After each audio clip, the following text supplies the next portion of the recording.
el sensor BIS es una marca específica, pero hay otras marcas también que tienen el mismo propósito, pero son con algunas diferencias, ¿no? Igual te brindan un número de sensor de índice biespectral, te dan los colores, ¿no? El espectrograma, te brindan el espectrograma. Ahorita no recuerdo el otro nombre del otro equipo, no recuerdo. Por ahí revisé como tres tipos diferentes, ¿no? Que son marcas. En realidad miden lo mismo, pero son marcas. Ya. Luego dice los valores, Erika dice, para los valores son los mismos para pacientes pediátricos. Ah, ya.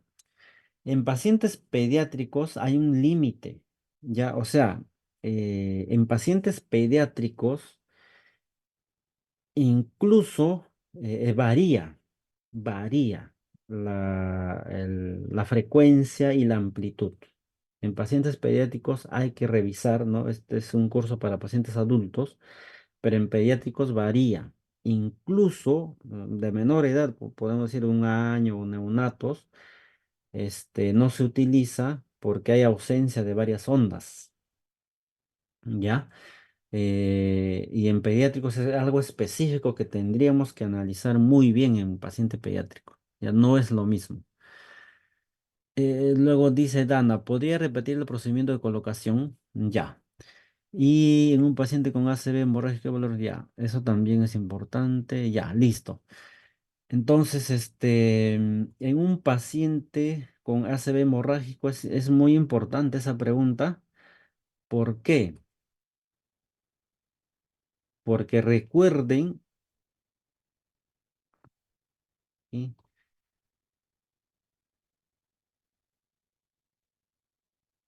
aquí está. En un paciente,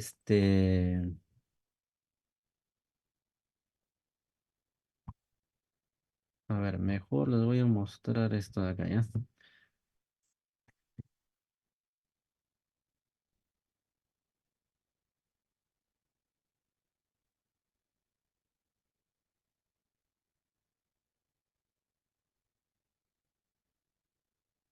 Ya. Mientras va cargando esto, en el paciente con, ya les voy a mostrar un video, mejor, ¿ya? En el paciente con DCB, tanto isquémico, hemorrágico, van a haber variaciones, ¿ya? ¿Por qué? Dependiendo de la extensión, si es un DCB isquémico, por ejemplo, de casi una gran extensión del hemisferio izquierdo, ahí va a haber supresión de ondas. Incluso le llaman esto supresión de picos, que va a haber ausencia de ondas por intervalos. Va a haber ausencia de ondas por intervalos, ¿ya? Eso se llama burst suppression, o sea, supresión de picos. ¿Por qué? Porque recuerden que hay una zona que está muerta, necrótica, que no va a emitir corriente eléctrica, solamente de un lado, ¿no? Y los valores van a ser normales. Y es importante esa pregunta, ¿por qué? Porque no es lo mismo dar sedación a un paciente con el encéfalo, el cerebro indemne, sano, que puede ser un paciente con ARDS, un paciente con una insuficiencia respiratoria, con asma, no sé, que no sea un problema neurológico, que darle sedación a un paciente con problema neurológico, colocar el sensor BIS. Ahí también hay que tener un poquito de cuidado y analizar esa situación. ¿Cuánto ha sido el daño de la isquemia cerebral, no? Porque si hay isquemia, hay disminución de las ondas cerebrales, ¿ya? Muy bien, entonces acá tenemos un videíto, ya para terminar, cómo se instala, miren, ¿ya? Aquí tengo, este es el monitor BIS, ¿no? Mi monitor BIS, el pequeñito monitor. Este es el terminal justamente para el sensor. Y ese es el sensor BIS. Ese es el sensor BIS. Miren, viene en un empaque estéril. Ese es el sensor BIS.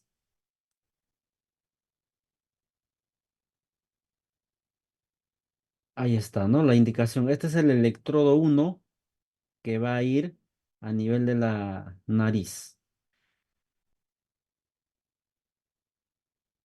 Esa va a ser nuestra guía, ¿no? El electrodo uno va a ir colocado a la altura de la nariz y el electrodo 3 va a ir ubicado en la parte lateral, ¿no? En el ojo.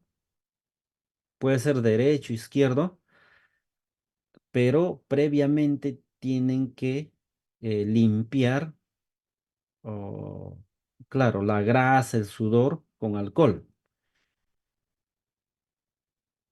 Lo ideal es una gasa, ¿ya? Lo ideal es con una gasa y secar. Recuerden que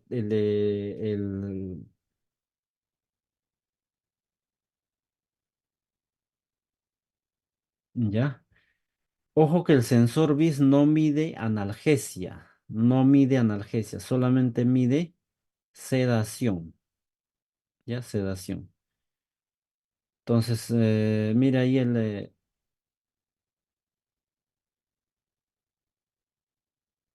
ahí está, ¿ves? Miren, solamente se pega, no, no hay mayor ciencia ahí. Pegas a ese nivel y el tercero a nivel del ojo, ¿no? Ahí está.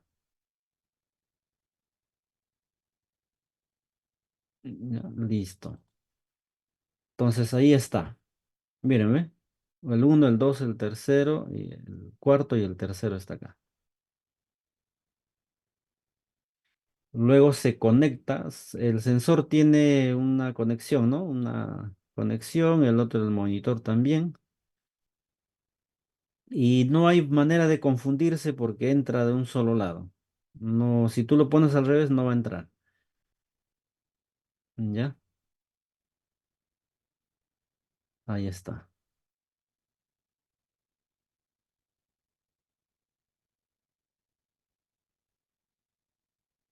Es como un chip que tiene, ¿no?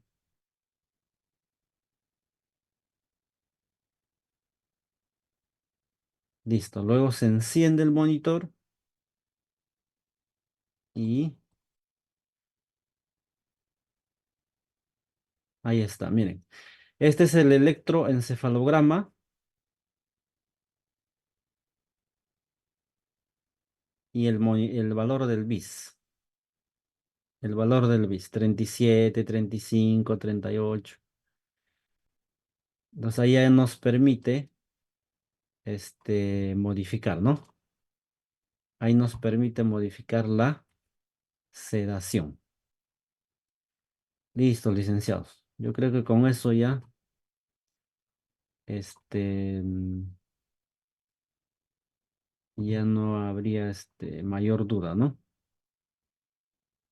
Bien, vamos a pasar al otro tema que es también importante, es un tema interesante,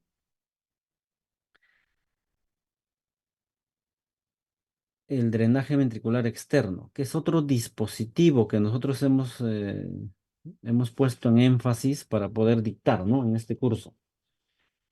Entonces, miren, el drenaje ventricular externo es un dispositivo que se coloca a través del cráneo y atraviesa varias meninges. Entonces es necesario conocer, ¿no? Las membranas que envuelven al encéfalo, o sea, las meninges. Fíjense aquí, este es el cráneo, la capa perióstica. Esta es la dura madre. Miren la dura madre, es esta de color amarillo, naranja. La aracnoides es la de color verde. La pía madre, que es esta membrana que está en contacto íntimo con el encéfalo, ¿no? Y este espacio que voy a pintar aquí se llama espacio subaracnoideo. ¿Ya? Este es el espacio subaracnoideo. ¿Por qué se llama subaracnoideo o aracnoides, no? Porque se parece a las telas de araña a la tela de araña, ¿no? La tela de araña. Tiene como unas trabéculas, vellosidades. Entonces es importante saber eh, el nombre de estas capas y cómo es su disposición. ¿Por qué? Porque si yo les pregunto, y bueno, les voy a preguntar y para que respondan, ¿no? Por dónde pasa el líquido cefalorraquídeo? A ver, ¿qué dicen ustedes? ¿Por dónde pasa el líquido cefalorraquídeo?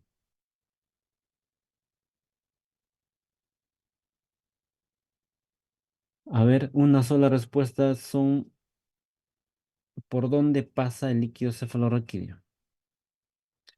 Por el espacio subaracnoideo. Muy bien, Claudia, ¿no? Muy bien. Por el espacio subaracnoideo. O sea, miren, esta es la aracnoides, y este es el espacio subaracnoideo.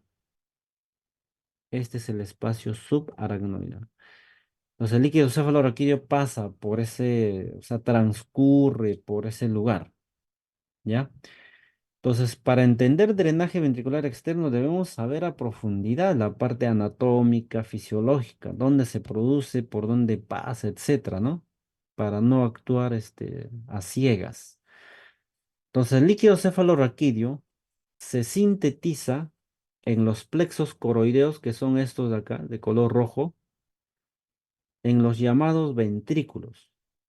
¿Cuántos ventrículos tenemos? Por ejemplo, aquí este es el ventrículo lateral. Este es un corte sagital. Ha dividido el cerebro en derecho e izquierdo, ¿ya? En derecho e izquierdo. Entonces, aquí tenemos los ventrículos laterales y el agujero que comunica el ventrículo lateral con el tercer ventrículo, que este de acá es el tercer ventrículo, se llama foramen de Monro. Ojo con ese foramen, ¿ya? Foramen de Monro. Y el líquido sigue pasando por el acueducto de Silvio hasta llegar al cuarto ventrículo. Y a nivel del cuarto ventrículo hay un foramen.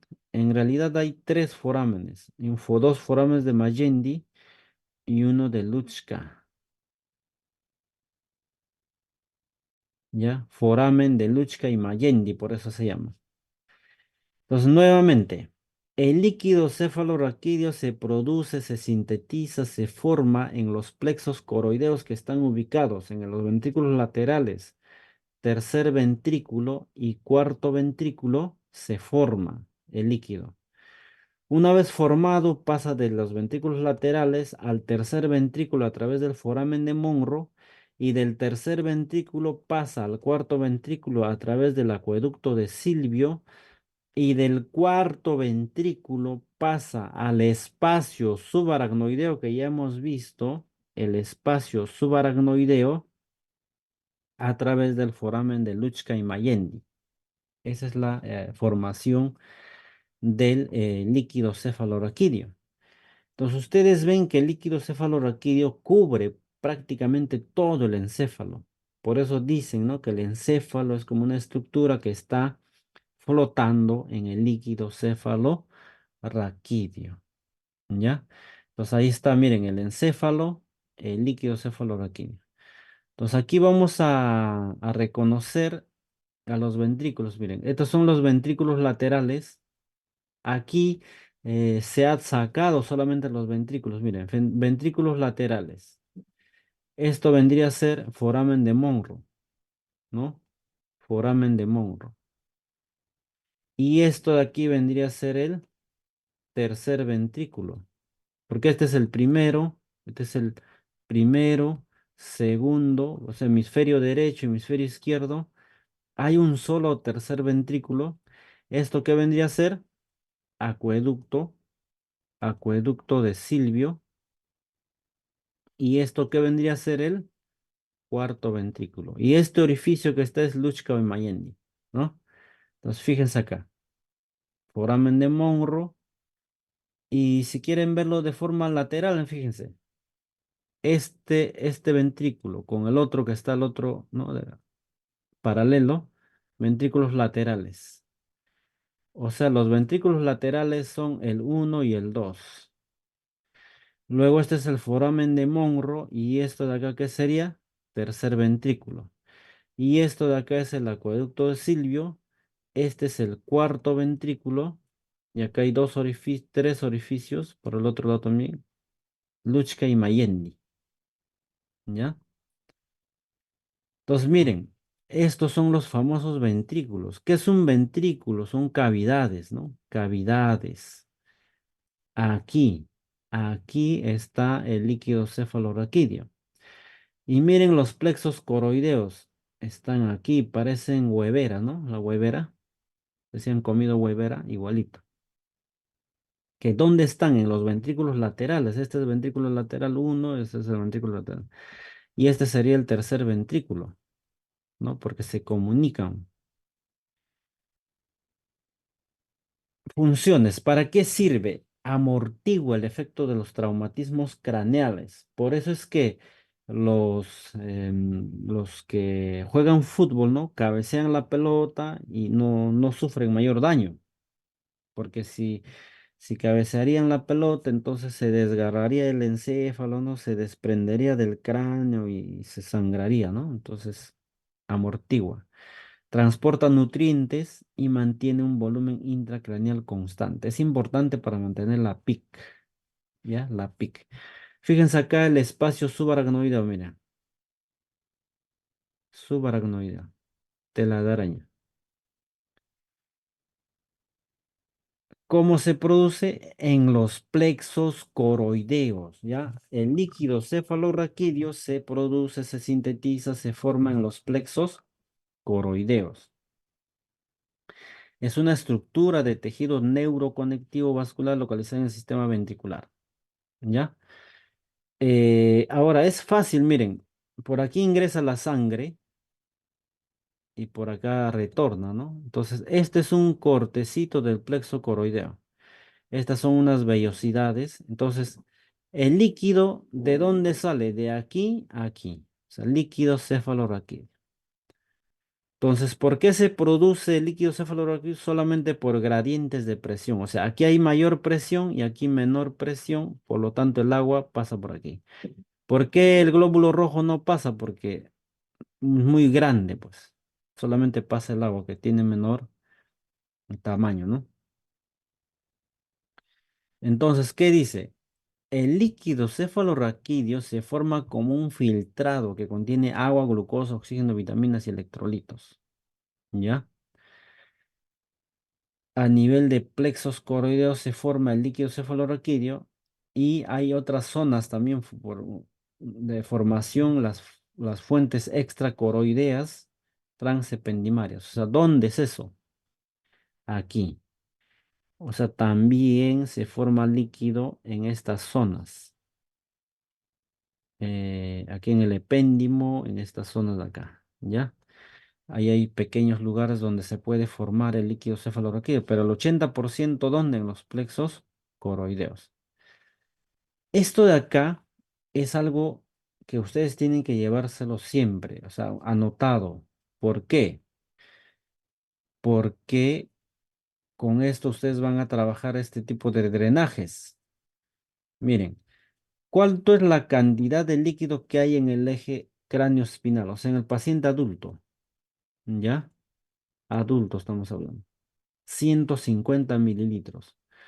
O sea, ahorita, por ejemplo, ustedes están sentados, ¿no? Les toman una foto y se mide cuánto de líquido hay ahorita, en este instante. 150 aproximadamente. Puede ser menos, más, ¿no? Pero 150. O sea, ¿dónde? Ventrículos laterales, tercer ventrículo, cuarto ventrículo, en el espacio subaracnoideo, en el transependimarium, en el epéndimo y en el líquido cefalorraquídeo también, no, perdón, este espacio subaracnoideo. Ahí hay más o menos 150. O sea, ahorita. Ahora, se forma Y este valor es clave, señores. 20 cc por hora. Si, y saquen su cuenta nomás. 20 cc por hora se forma. En 24 horas, ¿cuánto sería? 20 por 24 sería 20 por 24, 480. O sea, para recordarnos, 500 mililitros por día. Por día. Ahora, acá hay algo importante que dice, se renueva de 3 a 4 veces al día. O sea, ¿qué significa? Que se produce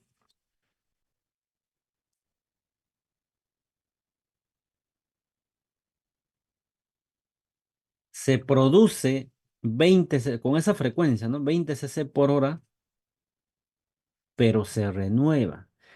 ¿Qué quiere decir? Que si aquí se producen los plexos coroideos, se produce, ¿hay algún lugar donde se reabsorbe? Sí.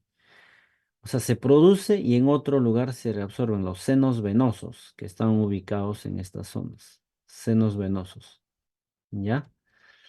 Por eso es que se renueva. O sea, si se va produciendo acá 150, 500 mililitros, o sea, 150 en un momento, multiplica por 4, más o menos 600, ¿no? De 3 a 4 veces por día. ¿Qué pasaría? Miren, ¿qué pasaría si no se renovaría? O sea, si no se reabsorbiera. Se produce y, o sea, esto se infla, se llena de líquido, pues, ¿no? Entonces, para que no haya la famosa hidrocefalia, se reabsorbe. ¿Ya? Se reabsorbe. A ver, dice Linda Soles, nos dice, recomienda su medición horaria o por turno de 6 horas. Ah, ya, vamos, esto de acá es una buena pregunta. Ahí cuando tengamos aquí a la mano el drenaje, que vamos a hablar también, ahí vamos a hablar, ¿ya? ¿Cuántas horas vamos a medir? Todo ello. Ahorita esa pregunta va a quedar pendiente para medirlo, ¿ya? Está bien, muy buena pregunta, licenciada. Está bien, escriban nada más sus preguntas y vamos a responderlas acá. Entonces, esto es lo que tienen que aprenderse, miren. 20 cc por hora en el adulto, ¿ah? Por si acaso promedio, ¿no? 420, 500, 3 a 4 veces día. Y esto de acá es que la formación se hace a un ritmo constante, constante. Siempre se está produciendo, nunca se deja de producir.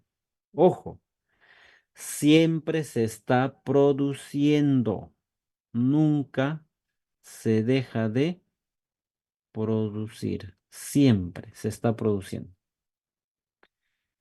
Entonces vamos a la reabsorción. Como les dije, si se producen en los ventrículos laterales, tercer ventrículo, cuarto ventrículo, el 80% y también en las zonas ependimarias, ¿dónde se reabsorbe? En estas granulaciones aracnoideas, en estos senos venosos. Y ahí se reabsorben. ¿Cómo se reabsorben? Miren, este es el cráneo, ¿no? Cráneo. Y aquí está el espacio subaracnoideo donde está pasando líquido. Y este es un seno venoso. Entonces, ¿por qué se reabsorbe o cómo así pasa el líquido cefalorraquídeo a la vena o a la sangre venosa? Por gradientes de presión nuevamente. Aquí la presión es mayor que aquí, la presión es menor. Entonces, de un lugar de mayor presión pasa hacia otro de menor presión. Entonces, ese líquido del espacio subaracnoideo pasa a la vena y de la vena sale pues al cuerpo y regresa al corazón, ¿no? Regresa al corazón. Entonces, aquí están los senos venosos, miren, estas zonas, aquí hay venas gruesas por donde se va se va a reabsorber el líquido cefalorraquídeo, ¿ya? Se va a reabsorber. Entonces aquí es, miren, miren, miren el espacio subaracnoideo, pasa, llega al seno venoso, por gradiente de presión se va a la vena, a la vena. Ya, y de la vena se va al corazón, pues, ¿no? Retorna al corazón. Entonces, vamos a ver en una tomografía de cerebro. Por ejemplo, estas zonas de color blanco son plexos coroideos calcificados. Y aquí voy ¿qué ventrículos estamos viendo aquí? Ventrículos laterales, mira. Ventrículos laterales. En esta tomografía solamente veo ventrículos laterales. Por ejemplo, acá ya vemos un tercer ventrículo. Miren, esta es una parte del ventrículo lateral. Esto también, y estas son astas del ventrículo lateral. Y esto de acá es un ventrículo, el tercer ventrículo. Tercer ventrículo. Este sería primero, segundo, que son ventrículos laterales, tercer ventrículo. ¿Ya? Esto también es el tercer ventrículo. Y esta es una, bueno, tomografía de cerebro normal. Y esto es de un paciente con hidrocefalia. Ahorita vamos a ver por qué ocurre hidrocefalia. Miren, cómo se acumula el líquido. Se acumula el líquido, ¿no? En la hidrocefalia. Y aquí también tenemos hidrocefalia. Miren, ventrículos laterales son esto. Esto es parte del ventrículo porque esto tiene como una continuación que no se ve acá. Y este es el tercer ventrículo. Miren, aquí solamente se ven ventrículos laterales, ¿ves? Ventrículos laterales. Esta parte negra es agua. O sea, ¿qué sería? Líquido cefalorraquídeo. Y aquí vemos algo blanco. Ese es el drenaje ventricular externo. O puede ser un drenaje ventriculo peritoneal, ¿no? Pero que no funciona, porque acá esto no debe estar así dilatado.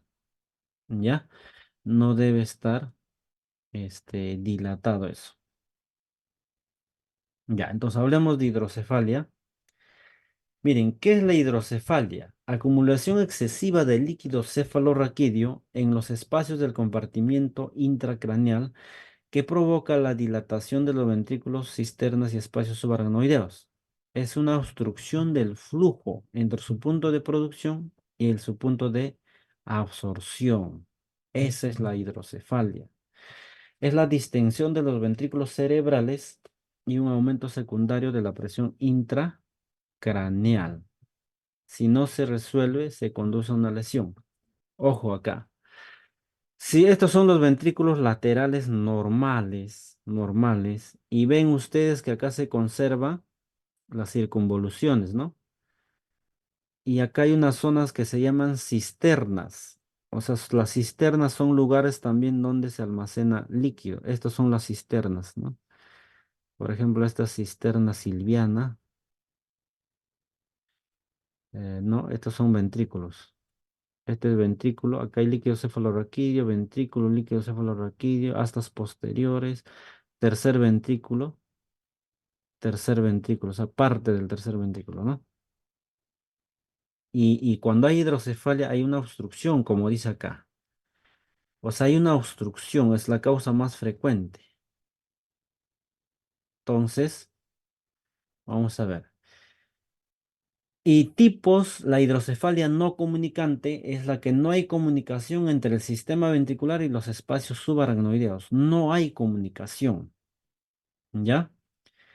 Entonces, hay lugares de obstrucción, por ejemplo, en el foramen de Monro hay una hidrocefalia univentricular. Si hay una obstrucción en el agujero de Monro, en ambos agujeros hay hidrocefalia biventricular, o sea, los dos ventrículos laterales. Si hay una obstrucción en el acueducto de Silva, hay triventricular. Si hay una obstrucción en el Lutschka-Mayendi, hay hidrocefalia tetra, ¿no? Tetraventricular, o sea, cuatro ventrículos. Entonces, miren acá, miren esto.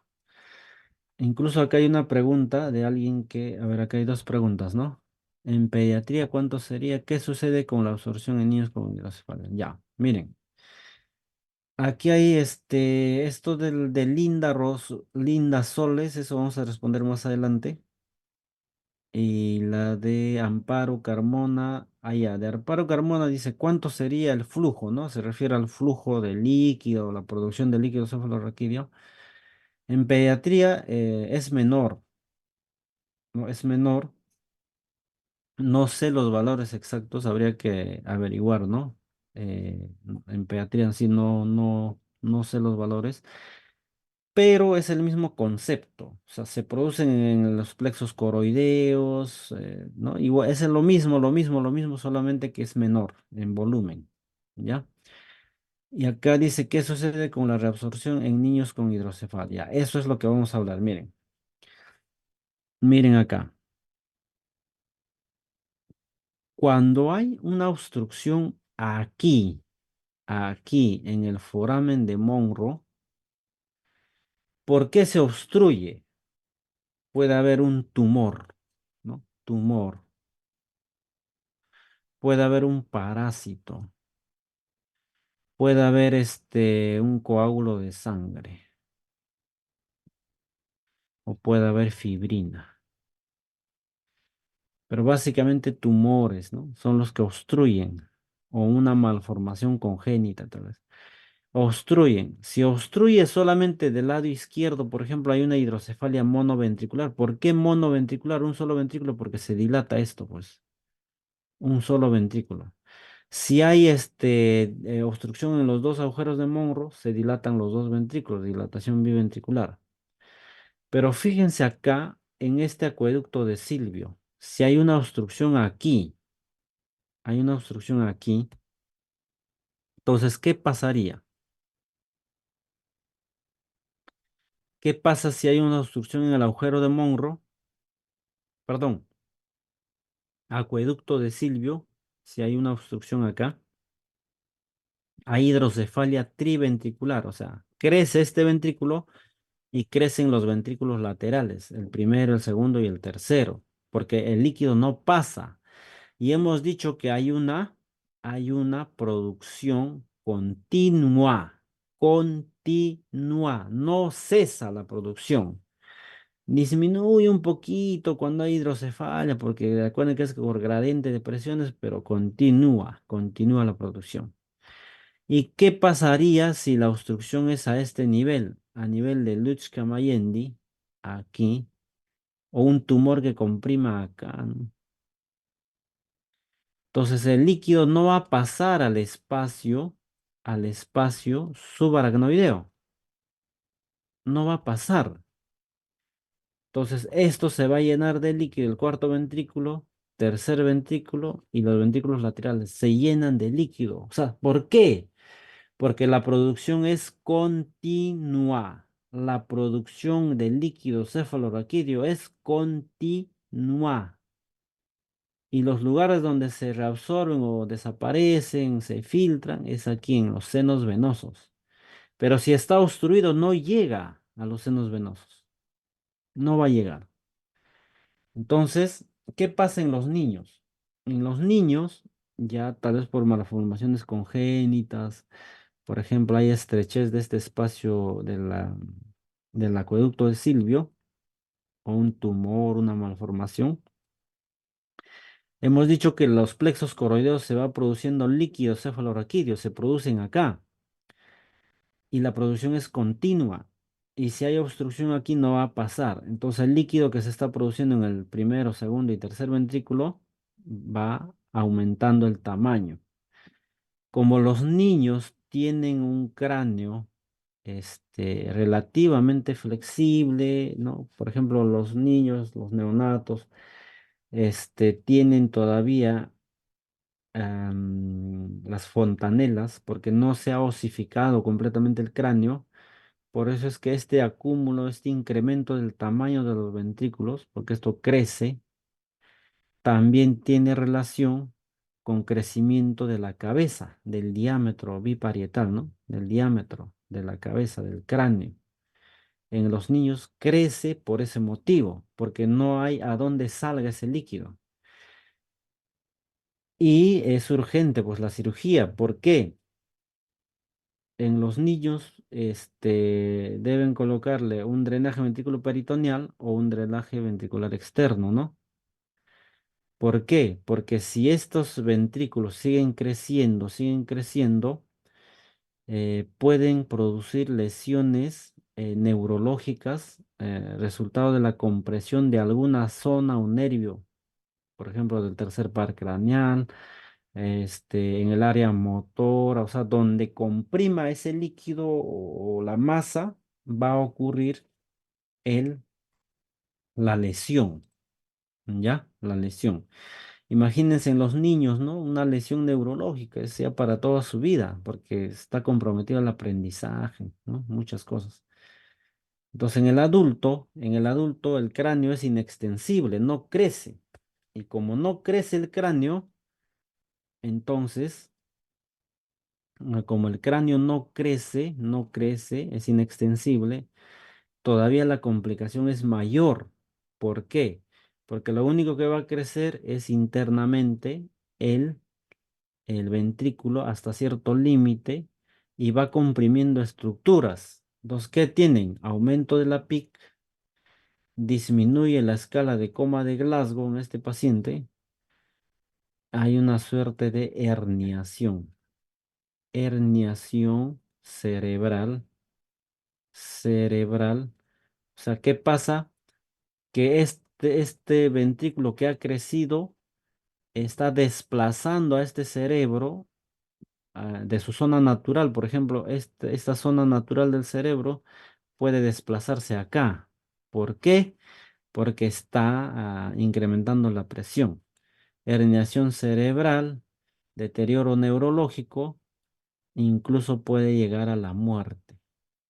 Si es que no se hace nada, se hernia toda esta parte de la zona de la amígdala cerebelosa, amígdala, aquí se obstruye, se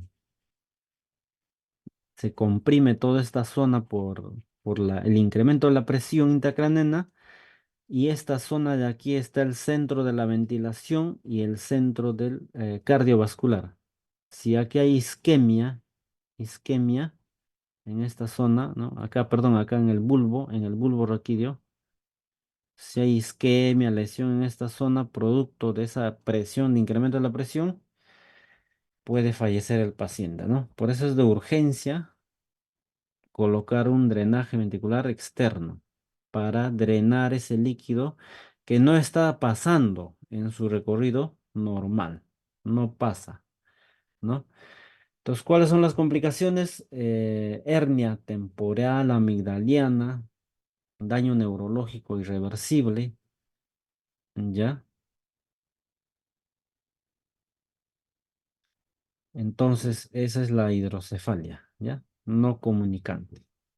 Entonces hay que tener bastante cuidado. Por ejemplo, aquí, ¿no? Un hidrocefalia monoventricular, agujero de Monro, ¿no? Aquí. Aquí también hay hidrocefalia. Fíjense, esto de que es un tumor, un ependinoma. Y estos son los ventrículos laterales que han crecido.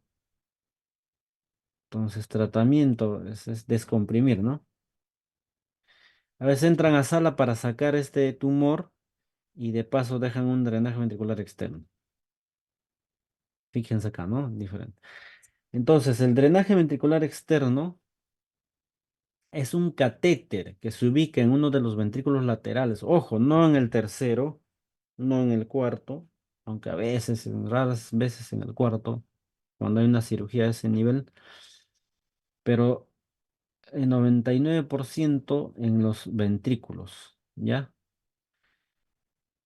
¿Para qué? Para drenaje de líquido cefalorraquídeo en hidrocefalia, también se puede monitorizar la PIC y se puede administrar fármacos, antibióticos sobre todo, ¿ya? Entonces, este es el sistema de drenaje de líquido cefalorraquídeo, tiene sus partes, ¿no? Esta es una cuerda integral, esto de acá es simplemente una cuerda que sirve para sostener, ¿no? Y lo más importante de este es este este botón negro que sirve para bajar o subir todo este sistema.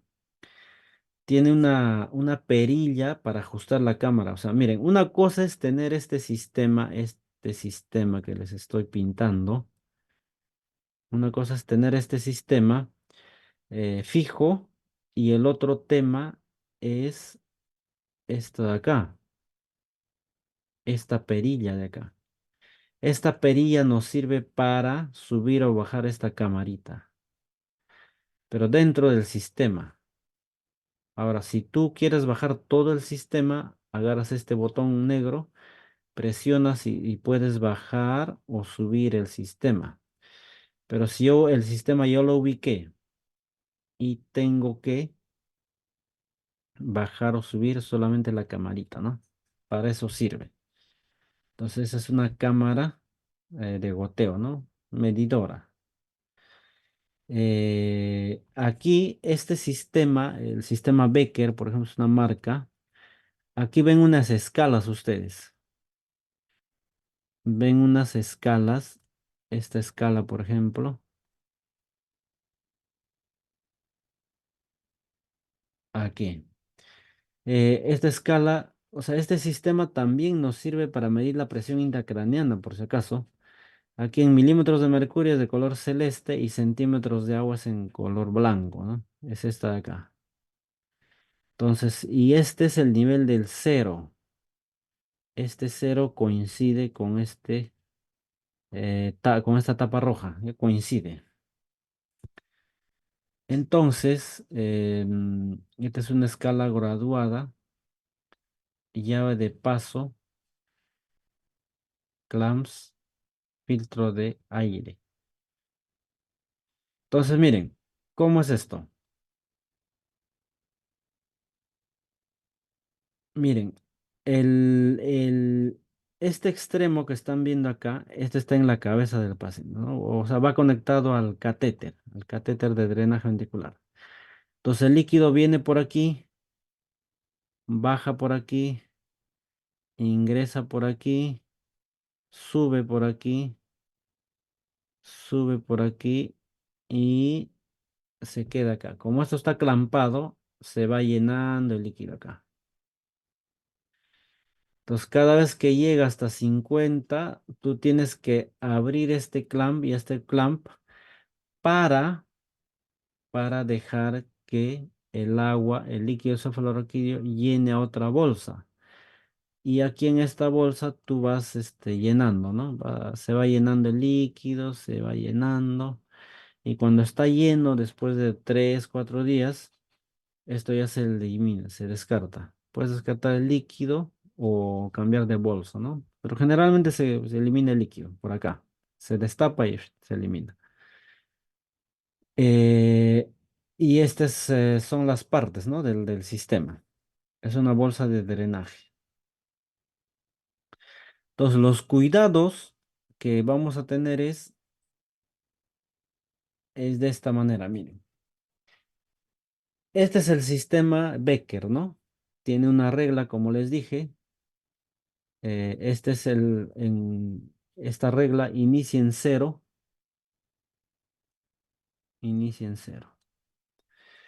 Entonces, este cero, ojo, esta llavecita, y sobre todo este cero, tiene que estar ubicado al nivel del conducto auditivo externo, CAE, o del trago, ¿no? El trago. Es ese cartílago que está aquí en la oreja, ¿no? Es un cartílago. A ese nivel tiene que estar el cero.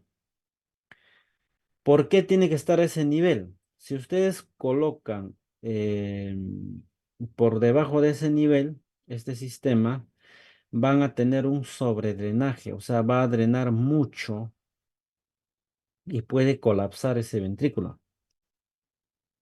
Y tampoco se puede colocar muy arriba porque va a ser difícil que suba el líquido a este frasco, ¿no? Entonces, primer paso es ubicar el cero a nivel del conducto auditivo externo. ¿Cómo lo pueden hacer? Con una regla, fácil, con un láser, con un nivel. La cosa es que Este conducto auditivo externo tiene que estar al nivel del cero del sistema. Por eso es que acá hay un cero, está en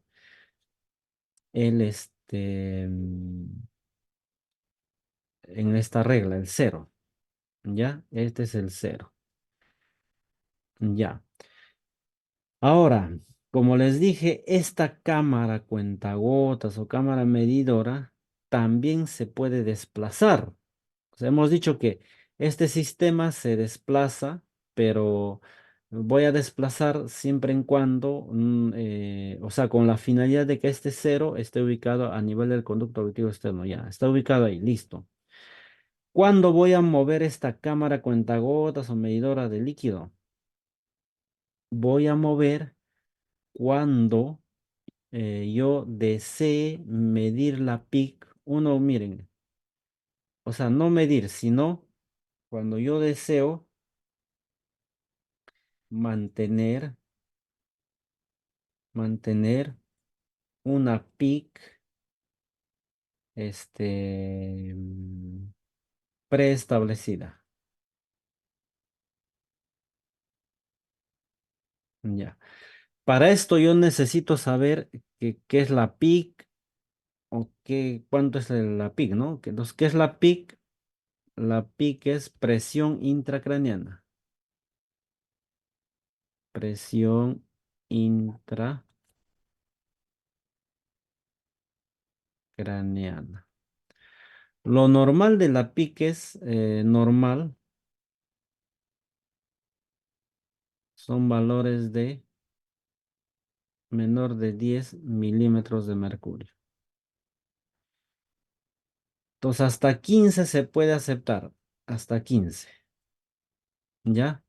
Mayor de 15 ya es hipertensión endocraniana.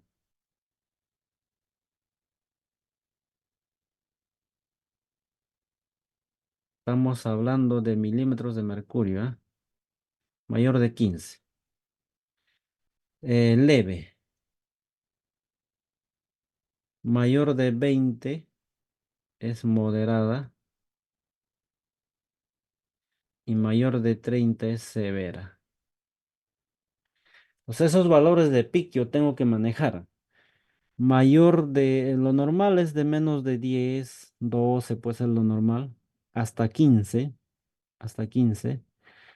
Ya cuando se llega a 15, de 15 a 20 es hipertensión leve, endocrinana leve, mayor de 20 a 30 es moderada y mayor a 30 es severa. Entonces, si este paciente está con drenaje ventricular externo, yo tengo la oportunidad de establecer el nivel de peak. Establecer. Quiero establecer. Entonces, si yo sé que lo normal es hasta 10, 12 y no mayor a 15, entonces yo, fíjense acá, voy a borrar esta partecita. Yo miren, voy a mantener el nivel, esta raya que están viendo ustedes acá, voy a mantener. Por ejemplo, en este caso vamos a poner 13, 13 de peak, ¿ya? 13, esta raya de acá, 13 de peak.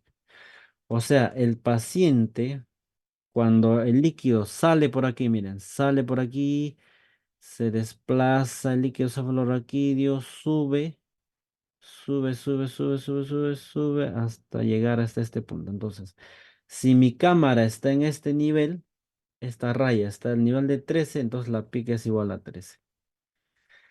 Yo estoy manteniendo una presión intracraneana de 13. No, no va a ser menos de 13 ni mayor a 13. Yo estoy manteniendo en 13.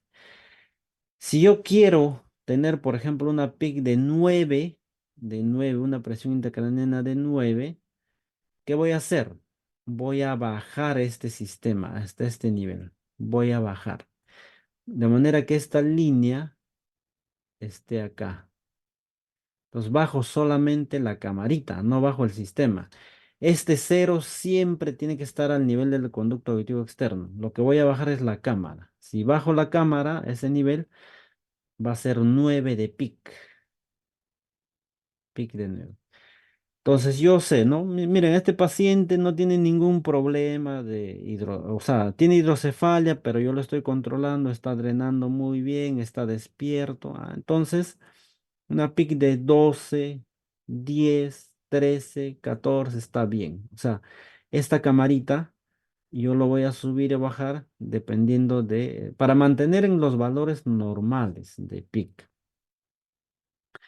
Ahora, si veo que este paciente tiene edema cerebral, ¿no? Aparte de esa hidrocefalia, entonces yo, para ayudar al paciente, podría bajar esta camarita y mantener la PIC, por ejemplo, en 2, ¿no? Esta camarita estaría hasta acá, la cámara, cuentagotas.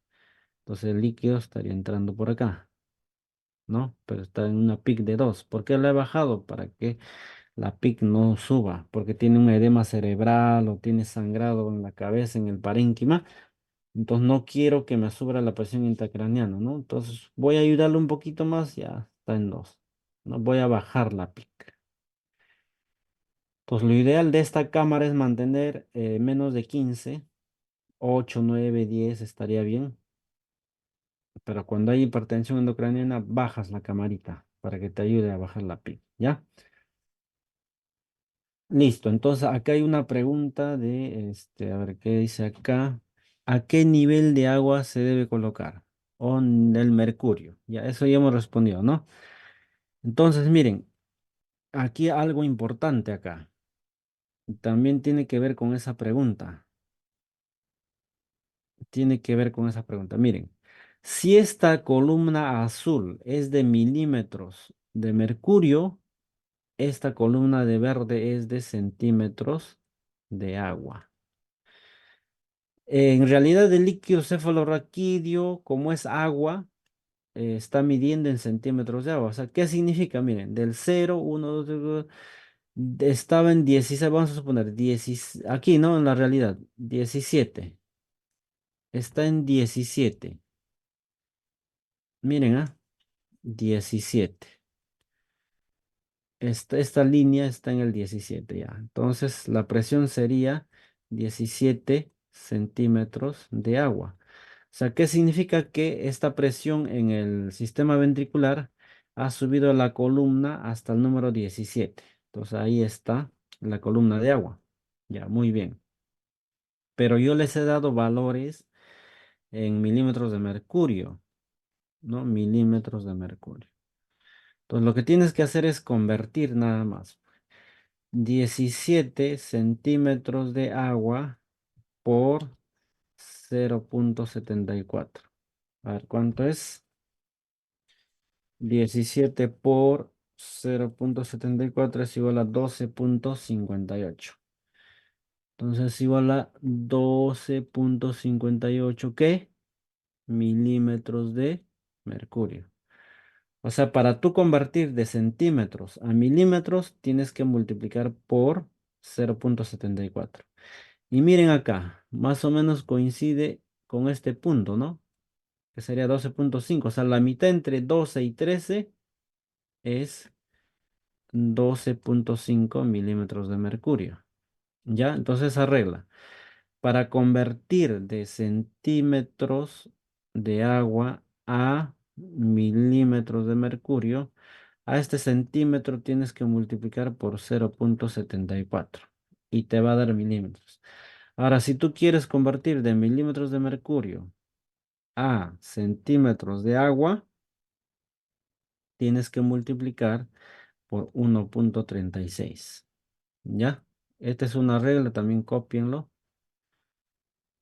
En realidad, este sistema de presiones, todos los que trabajamos o somos enfermeros, profesionales de salud, debemos manejar este sistema, estas conversiones. ¿Ya? Listo. Janet dice, el sistema Becker es de alto costo. ¿Hay alguna forma artesanal que pueda adaptarse para la medición? Claro. Y miren, el sistema Becker es de alto costo, debe estar en sus 8.000 soles, 7.000 soles, es de alto costo, ¿no? Pero en realidad, como ustedes ven acá en la pantalla, es un sistema seguro, porque es un sistema cerrado, ¿ya? Eh, es lo ideal.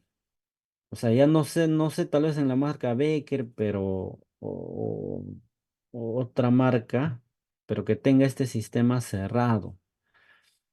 Hay otra forma de que colocan los neurocirujanos, ¿no? A veces en el hospital no hay plata, no hay insumos, ni siquiera hay el catéter de drenaje, no tenemos ni siquiera este sistema Becker. Entonces, ¿qué colocan acá? Una sonda nasogástrica, número 8, una sonda nasogástrica y colocan a una bolsa de diuresis, o sea, con equipo de venoclisis, ¿no? A una bolsa de diuresis. O sea, ahí está drenando el líquido. Pero esta bolsa de drenaje tiene que tener los mismos cuidados que el sistema Becker. Esta bolsa tiene que estar al nivel del conducto auditivo externo. Yo una vez encontré a un colega que había dejado esto como si fuera una bolsa de orina, o sea, abajo de la cama, como si fuera orina, ¿no? O sea, completamente mal, o sea, si ni siquiera está al nivel del cero, o sea, hay un colapso ventricular, ¿ya? Hay un colapso ventricular, eso se llama sobredrenaje. Y si está muy arriba, hay un acúmulo de líquido cefalorraquídeo. Y miren las formas de cómo se puede hacer, ¿no? Por ejemplo, ese conducto auditivo externo, hay una, hay una tira, un hilo que tiene un nivel acá y el cero. Siempre este cero a nivel de... Así tus pacientes se siente, esté echado, tú bájale. Por ejemplo, aquí esta paciente está de cúbito dorsal, ¿no? El conducto auditivo externo, el cero del sistema tiene que estar a ese nivel, el cero, ¿ya? Miren acá, el cero y aquí está el cero. Allá, esto, miren, fíjense, esto de acá. Al inicio, cuando se va a instalar este sistema, cuando se va a conectar aquí, obviamente que este sistema, este cero que están viendo, está a nivel del conducto auditivo externo, ¿no? El paciente. Y para hacer el cero, esta camarita también tiene que estar a ese nivel cero, al inicio. Entonces el agua viene, ¿no? El líquido viene, entonces viene por acá. ¿Cómo está esto? Ah, ya, el líquido viene por acá, pasa por aquí, luego se da la vuelta, ingresa por acá, ¿no? Entonces está comenzando a llenarse ahí es el cero. Ya después ya se va graduando.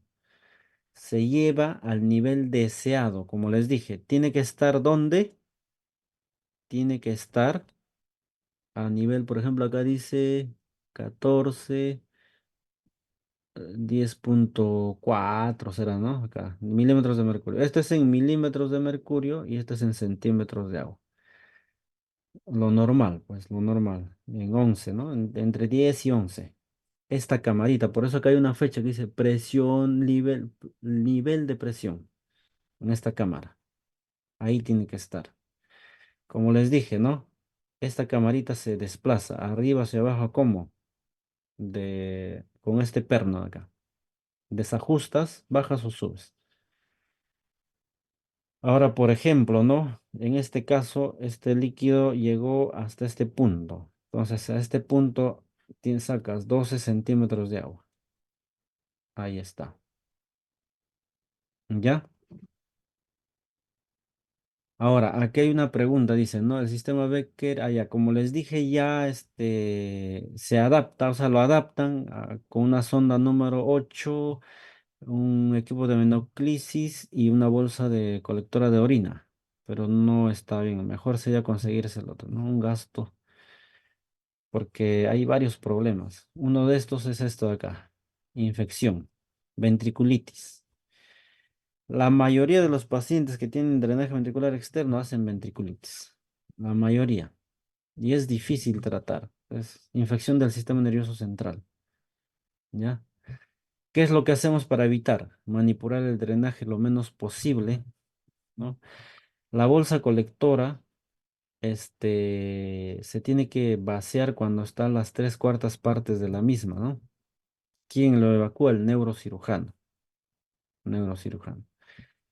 Cerrar el sistema cuando se traslade al paciente. ¿Por qué cuando se traslade? Porque el líquido que está tal vez en la bolsa o en el frasquito puede regresar al paciente, o sea, al cerebro, al ventrículo, o viceversa, no entrar y salir. Entonces se tiene que cerrar el sistema cuando tú vas a bañar al paciente, cuando vas a trasladar al paciente y cuando vas a bajar bruscamente la cama, no sé, para bañar al paciente, se cierra el sistema para que no entre ni salga líquido, ¿ya? Esa curación lo realiza el neurocirujano. La manipulación lo menos posible, ¿ya? Menos posible. Siempre mantener el circuito cerrado, siempre. Por si acaso, en ese drenaje no se administra líquidos, no se aspira, nada, no, todo lo hace el neurocirujano. Vigilancia diaria, ¿no? Si es que se puede ver, a veces colocan apoyos que no se puede ver el punto de inserción. Este es el problema cuando se deja el sistema Becker por debajo del cero, por debajo del sistema del conducto auditivo externo. Hay un colapso ventricular. Aquí en esta tomografía debería haber un ventrículo. Esta sonda es el drenaje ventricular, pues. Drenaje ventricular, ventrículo peritoneal, esta sonda de acá, de color blanco. Pero no hay ventrículo, está colapsado. O sea, ¿por qué se colapsa? Se colapsa porque esa bolsa, ese sistema está por debajo del nivel del cero. Y esto tiene complicaciones. Como ha colapsado, como no hay, como están viendo en la imagen, hay un espacio que se ha eliminado y esto se puede desprender, ¿no? Y hay hemorragia subdural. Puede haber hemorragia subdural. Puede haber caída del Glasgow. Pues se confunde mucho, ¿no? Ah, con hipertensión endocrinal. Llevas a la tomografía y encuentras así, vacío, vacío, porque todito lo has vaciado. Lo que les decía, la cantidad de drenaje del líquido cefalorraquídeo es 20 cc por hora, ¿no? Mantener el nivel de la cámara a nivel del deseo por ejemplo, cuando este paciente aquí, el médico, el paciente estaba echado, pero "Oh, señor, te voy a evaluar. Miren, y echado, aquí está el cero está acá. ¿Y dónde está el conducto auditivo externo? Aquí. O sea, le dijo, señor, te voy a evaluar, siéntate. Entonces, lo que se debe hacer es clampar aquí, clampar. Entonces, ya se sentó, le está evaluando. O en todo caso, si va a permanecer así sentado, levantar la cama, ¿no? A un respaldar aquí. Y este sistema, este cero, levantarlo para que esté a ese nivel, en el cero del paciente. O sea, esta cámara debe estar acá, el cero. Pues siempre, así baje, sube el paciente, el cero debe coincidir en todo lugar, ¿ya? Y el mantener la cámara cuentagotas, ¿se acuerdan? A un nivel de 10 y 15 porque eso es lo normal, pues, lo normal. Nivelar el sistema cada vez que se mueva la cabecera. Pinzar el drenaje cuando se bañe, traslados, movilizaciones. Y hay otro problema más grave todavía que el drenaje se puede retirar accidentalmente. A veces, ¿no? Este drenaje lo clampan a la sábana, lo clampan con algo o lo pegan con esparadrapo y algún técnico de enfermería que no ve jala la sábana y con todo ahí, drenaje. O sea, se desplaza, se retira el drenaje. Siempre hay que decirle, no, por si acaso el paciente tiene drenaje, con cuidado, ¿no? Obstrucción del drenaje. a veces se obstruye el drenaje. Como les digo, siempre, siempre deben fijarse que drene.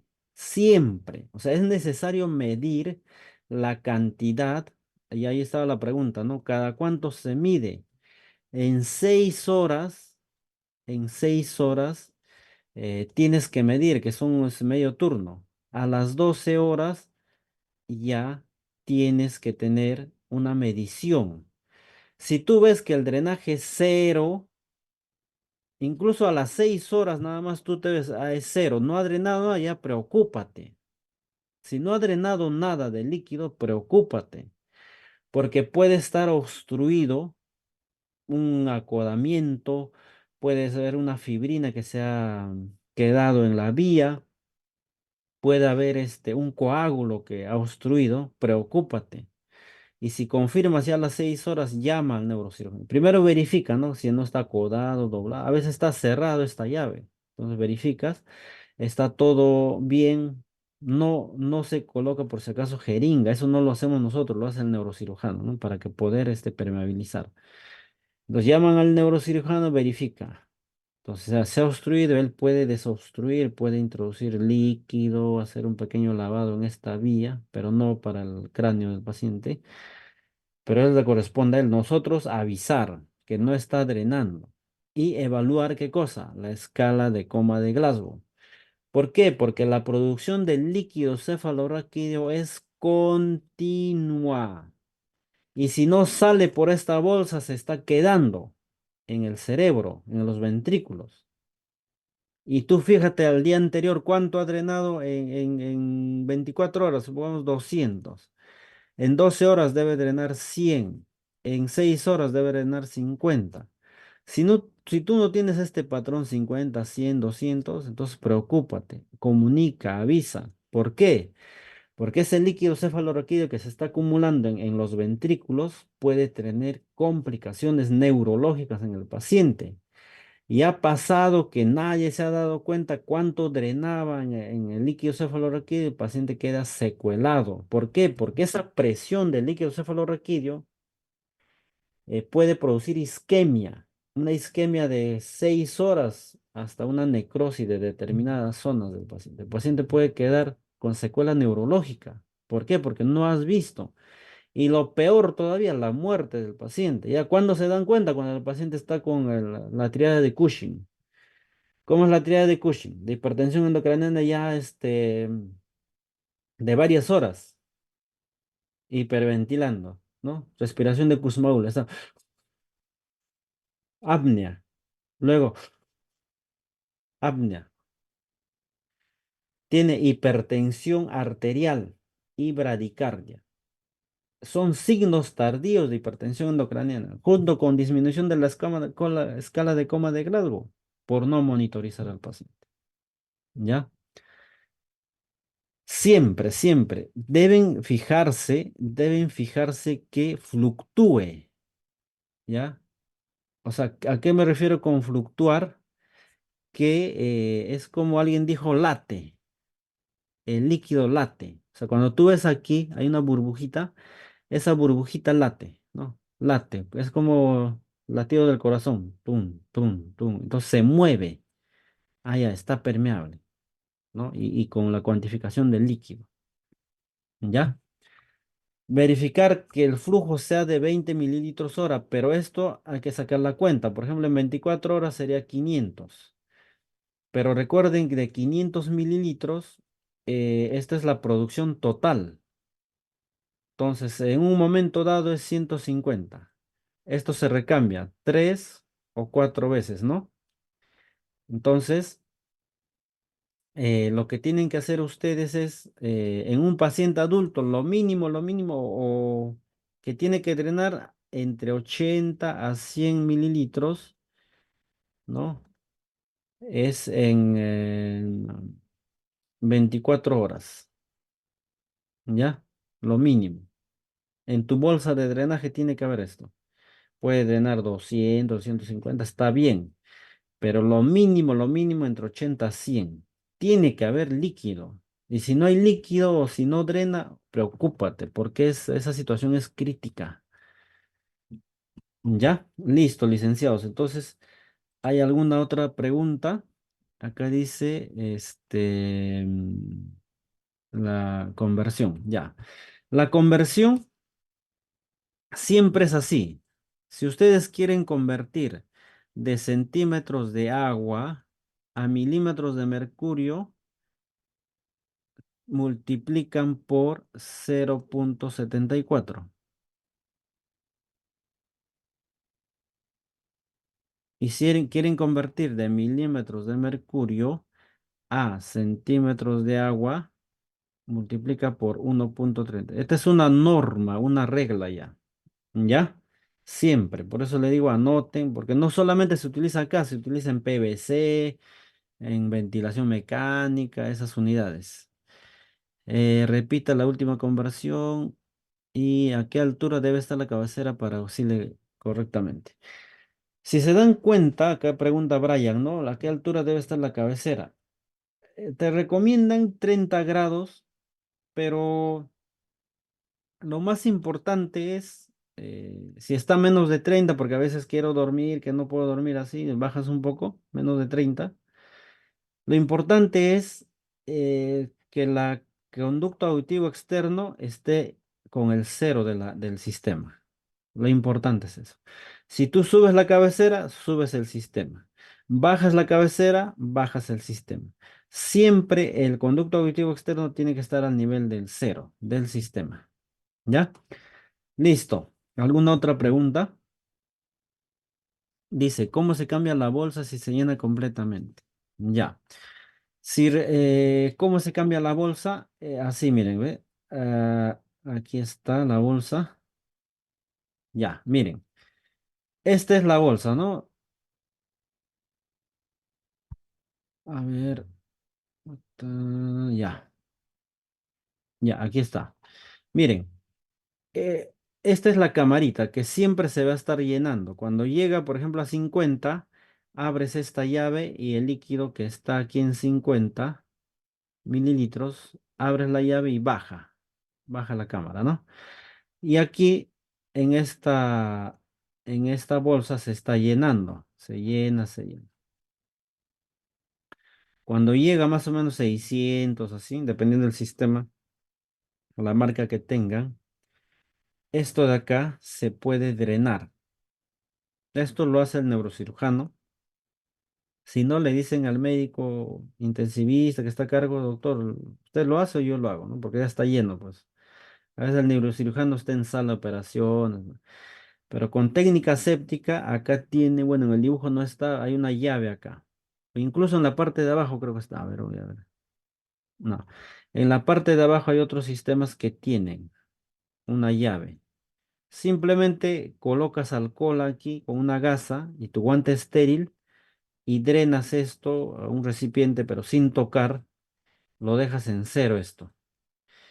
Y ya no es necesario contabilizar porque lo que tú estás contabilizando es esto de acá.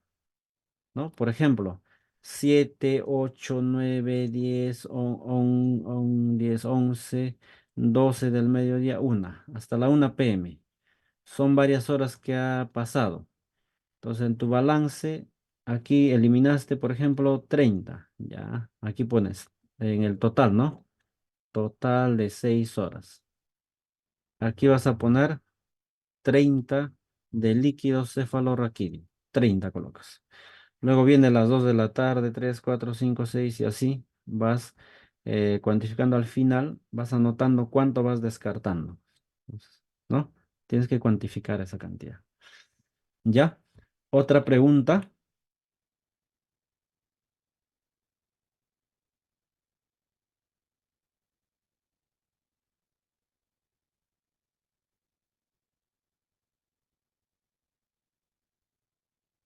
A ver, acá hay otra pregunta. Dice, ¿cómo se cambia la bolsa? Ya está ya. ¿Es necesario cerrar todo el sistema?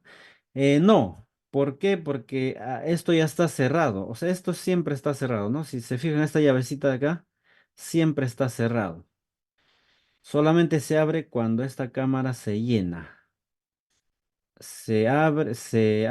Baja el líquido y nuevamente lo cierras para que no baje, pues, ¿no? Si no, no vas a poder contabilizar. Listo. Dice, en 12 horas, ¿cuánto es lo normal que puede eliminar de líquido cefalorraquídeo? Paciente adulto, en 12 horas, lo mínimo entre 80 a 100. ¿Ya? 80 a 100. Pero hay situaciones donde puede ser un poquito menos. Puede ser 50, 60. Entonces ahí ya tú anda viendo, fijándote, tal vez en drenó 40, 50 y de ahí después ya se obstruyó. Entonces esto hay que reportar, ¿no? Si está saliendo de tu turno, mira, solamente ha drenado 50, pero está fluctuando. O sea, tienes que fijarte que lata, ¿no? Que late, aquí late el agua, como un latido. Este, y esperar, ¿no? Lamentablemente hay que esperar al siguiente turno otras 6 horas. Si no ha drenado nada, entonces ya está obstruido, pues ya hay que llamar. Gerardo dice, ¿cada cuánto tiempo se cambia de bolsa? ¿Cuál bolsa? ¿Será esta bolsa de acá? ¿O todo el sistema? Miren, según la bibliografía, está recomendado cambiar incluso esta sonda cada de 7 a 9 días, ¿no? O si no, colocarle ya un drenaje ventriculoperitoneal, ya colocar. Obviamente, si vas a cambiar esta sonda, cambias todo el sistema, ¿no? Todo el sistema. Entonces, según las guías, te recomiendan de 7 a 9 días cambiar el sistema. O si no, drenaje ventriculoperitoneal, si va a continuar más días, ¿no? Pero hay requisitos, porque a veces esto está contaminado, el líquido cefalorraquídeo está turbio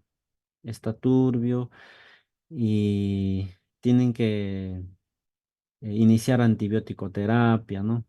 Es un tema. Luego dice Pamela Kimberly, dice, ¿cuál es el criterio para el retiro de DB? El criterio son varios criterios, miren. Para retirar drenaje ventricular externo es que el drenaje del líquido cefalorraquídeo se garantice el drenaje menor de 50 mililitros, ¿no? 60 a 50 mililitros en 24 horas. ¿Qué significa? Que probablemente ya se ha restablecido este sistema de drenaje. Luego hay otro criterio. Se tiene que hacer un citoquímico, o sea, un examen de líquido cefalorraquídeo, y tiene que salir normal, normal en más de 2 a 3 mediciones, con intervalo de 24 horas. O sea, sacan una muestra de líquido cefalorraquídeo y no hay bacterias, no hay leucocitos, o sea, no hay signos de infección. Ya estamos bien. Otra vez, el líquido tiene que ser claro, o sea, como cristal de roca, cristal de roca. Porque si hay infección, este paciente está con ventriculitis y es difícil, difícil, tratar. Entonces, no tiene que haber signos de infección y el drenaje tiene que haber disminuido. Entonces, imagínense que no hay signos de infección, entonces se cierra a este nivel, se cierra, se clampa y evalúas. ¿Qué evalúas acá? Evalúas durante 24 horas, cerrado. Evalúas el Glasgow, que no disminuya el Glasgow. Evalúas sobre todo estado de conciencia, ¿no? Glasgow. Luego le llevan una tomografía de control. Si está cerrado y no hay crecimiento ventricular, entonces ya pueden retirar, ¿no? Ya pueden retirar. ¿Por qué? ¿Qué significa? Que tal vez había algún artefacto, un coágulo, algo que ha obstruido este sistema, pero que ya se solucionó. Entonces ya hay un drenaje libre. Entonces ya se retira y nuevamente igual hay que evaluar el Glasgow. Glasgow, Glasgow, ¿no? Disminución de Glasgow significa que hay hipertensión endocraniana porque probablemente nuevamente o sea, ha estado obstruido y ha habido una mala valoración, ¿no? Pues ya se retira ya. Listo. Muy bien, licenciados. Entonces, yo creo que esas son todas las preguntas.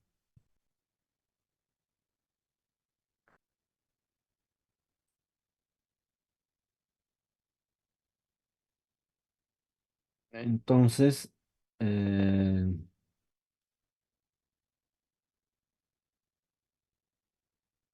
ahí está, señorita. Estimado Magister, ¿me escucha? Sí, sí, le escucho.